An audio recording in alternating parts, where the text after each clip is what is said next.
In this video, we'll be going through an example server class.conf which is used for creating our deployment server and also for managing the deployment clients. So we'll see what are the syntax that we need to follow for creating a successful server class.conf. And also remember, server class.conf is used for creating server groups based on technology or based on the application they are running or based on specific location they are located. It's completely upon Splunk admin or architect who decides these servers or these deployment clients should be grouped as one so that we can deploy the configuration using single group. We'll see an example. So here I have created one server class.conf entry of how it looks typically in a production environment. As you can see, I have commented out the file just to give a brief description about what configuration I am doing. I am creating a first server group that is named as server group name. So this will be my group name. I'll change it to application servers. As you can see, server class, this stanza represents the group of servers. So here you can blacklist everything, that is ** refers to all other client except these three clients which are whitelisted. So these three group of servers now belongs to application servers group.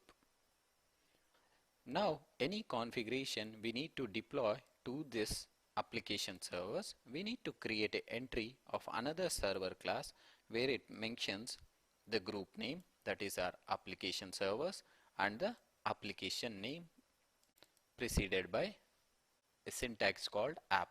So this app and server class is the syntax that we need to follow in order to specify the group names and the application name.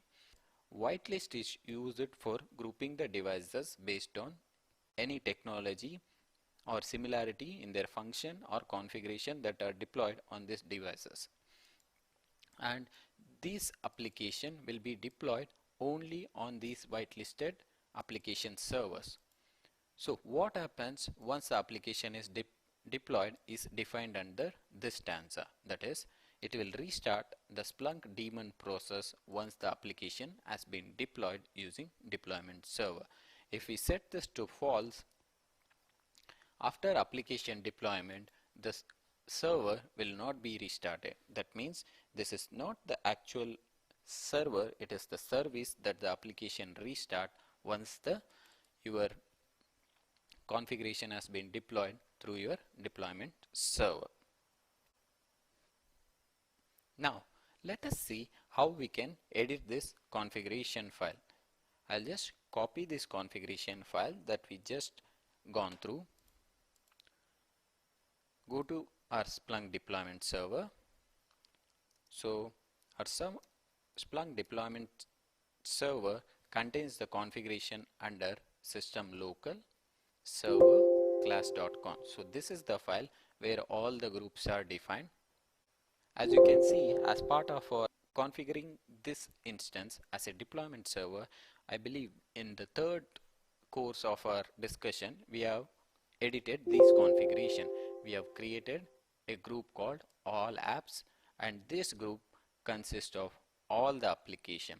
But at presently, we have not added any clients to this server class. So it is kind of a dummy configuration where it is presently not effective and it is not deploying any configuration.